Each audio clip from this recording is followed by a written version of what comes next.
He's against this assertion that there is a serious risk of breach of rule of law or European values. And he would be totally against, and I'm being very clear here, on the imposition of Article 7 against Malta. So this is what I wanted to say here in the European Parliament. I would like to invite the members of Parliament to engage in a healthy and constructive debate. We are here to answer questions. We are here to provide answers, to tell you the true picture, what is happening in Malta, and how what we are doing to strengthen the rule of law, which is close to our heart, which is the basis of our democracy, the basis of our European value, and it is the reason why people like me and all the rest of the government are giving their lives and their careers to make Malta a better place. Thank you very much. Thank you, Mr. Bonici. Who denounces all findings, acts disrespectfully and non-credible. I would like to say that to you. Please keep the order in the room. Now I turn to the Commission. Thank you. Mr. Aristotelis Gavrisiadis, 2 minutes. You got some questions. Try to be very short, please. First of all, as regards the Anti-Money Laundering Directive, it was transposed in December 2017. So implementation is one thing, transposition is another thing, so the Commission is monitoring the implementation of the directive. As regards the 2 questions of Madame in 't Veld, the one about the citizenship by investment schemes, the Commission is monitoring closely the application of investor schemes, granting national citizenship in all Member States, including Malta. EU law requires that in the context of citizenship investor schemes, citizenship be awarded on the basis of a genuine connection between the applicant and the country. The Commission and the Maltese authorities had reached an agreement on the Maltese investor scheme in January 2014. This agreement was conditional on applicants or citizens being asked to show effective residence in and genuine connection with Malta. The Commission continues to monitor closely the situation in Malta. As regards the issue of corruption, it is true that the annual report of corruption is not anymore there. But it's also true that for the first time this year, and I can assure you, there will be a very extensive section about corruption in the country report on Malta in the framework of the European semester. Thank you very much. Thank you. And now I would like to give the floor to the sons of Mrs. Daphne Caruana Galicia. You are welcome in the room, and in the committee meeting you have 2 minutes to intervene. Thank you very much, Madam Chair. We're very honored to have been given the floor. It's not something we expected. My brother and I came here today simply to show support for the work you're doing. My family and I have spent the last 3 months doing everything we can to fight for what are our basic rights.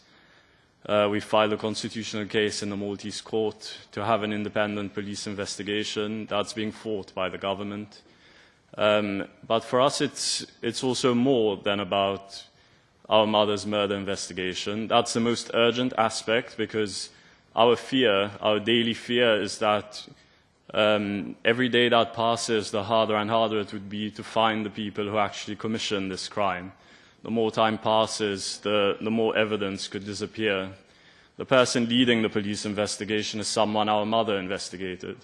The Justice Minister himself is someone our mother investigated.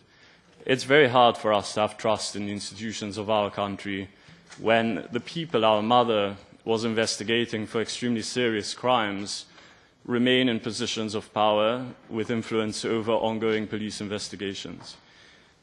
But for us, it's also important that everything that our mother worked for does not disappear, is not forgotten.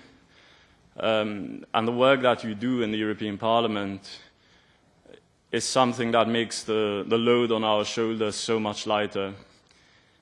Your report, for example, vindicated so much of our mother's work.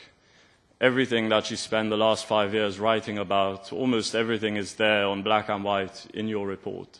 And it's something that no one can now deny. So our mother is dead, but her work, at least through your work, has lived on. And if you stop your work, we won't stop, we'll continue, but it will be so much harder for us. So our message to you is, don't let anyone tell you that this is none of your business. This is not about politics. This is not a partisan contest. My brothers and I couldn't care less about that. We have no one who's representing us in our country at the moment, at least not in the leadership of any of the political parties. So for us, this is about basic European values, but it's also about European law. Malta has become a place of crime at a global level. It's a place where money from all over the world is laundered into the financial centers of Europe. It's toxifying European politics. It's also a country which has become a backdoor into the Schengen area. There are no real checks carried out on passport buyers. If there were, how could we explain that a Vietnamese member of parliament purchased a Maltese passport? So this is work that's fundamental not only to us as a family, not only to the hundreds of thousands of Maltese people who can now no longer read our mother's work, but it's also fundamental to millions of Europeans who want the integrity of the European project protected. So we're not experts in the European Parliament's work. We're not sure what tools you have at your disposal. You're not investigators, that's true. But you are creating a lot of pressure. And the more pressure you create, the more accountable my own government will be, the more accountable the European Commission will be. And that can lead to surprising results. So we encourage you not to lose heart, not to give in to criticism, and continue to do your duty. You're filling, at least in part, the shoes of our mother. And you're honoring her memory. It's not my role either to counter anything that the Minister of Justice has said. You've all become almost leading experts in the problems that Malta is currently facing. But I will say one thing, that the magisterial inquiry is currently underway, can only give the report when it's concluded to the Attorney General and to the police. And we know what the Maltese police does with reports of wrongdoing in the highest levels of the Maltese government. It sits on them. And that's the reason that reports from our anti-money laundering agency were leaked to the press. They were leaked only after they were given to the police, only after the police were clearly failing to act. And that's important to point out in a context where a whistleblower from the anti-money laundering agency now fears for his life, and where a source of our mother also fears for her life, and who's the subject of hate campaigns in the press, including by our own Prime Minister. So thank you for your work. You're giving us hope and courage for what we are trying to achieve. Thank you. Thank you very much.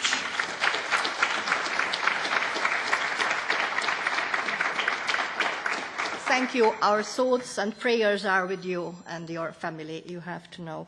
And no, you want to intervene? Very short, please. 1 minute, Mrs. Gomez. Yes.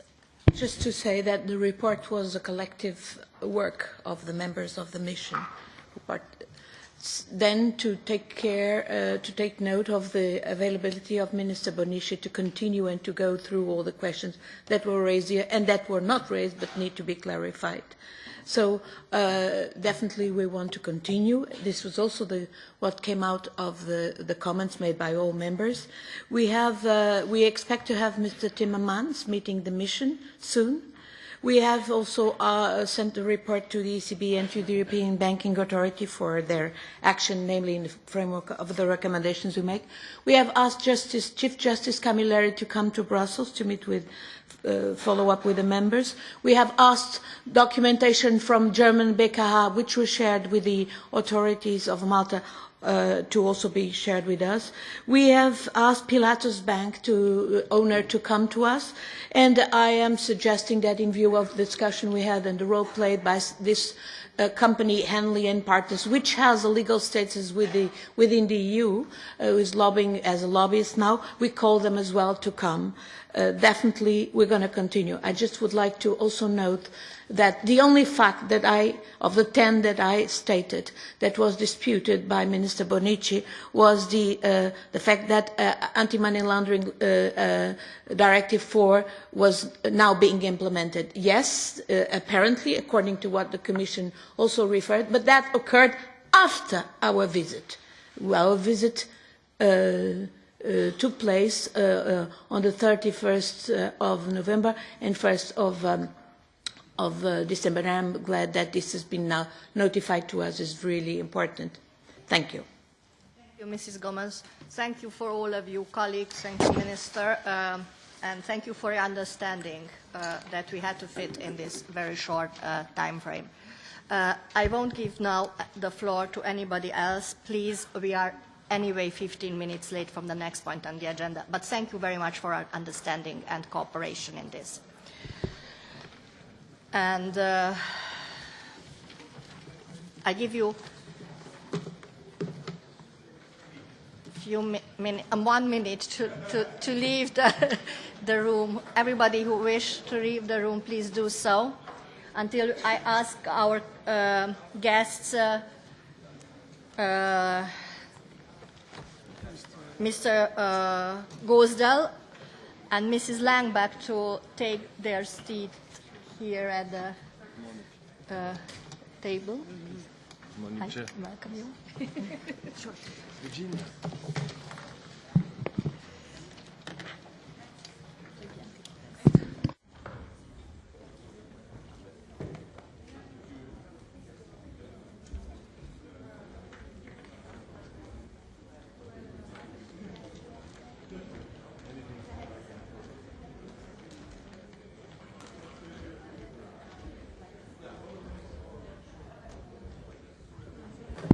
May I ask colleagues, everybody in the room, we have to continue our meeting.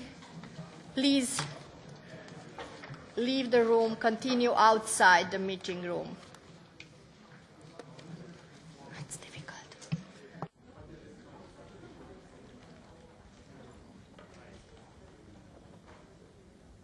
So, for the next point, I would like to welcome Mr. Alexis Gosdell, Director of the European Monitoring Center for Drugs and Drug Addiction, and Mrs. Virginia Langback, Director of the European Institute for Gender Equality. As you know, the 9 EU agencies working in the field of justice and home affairs have established a network with a view to improving bilateral and multilateral cooperation in the areas of common interest.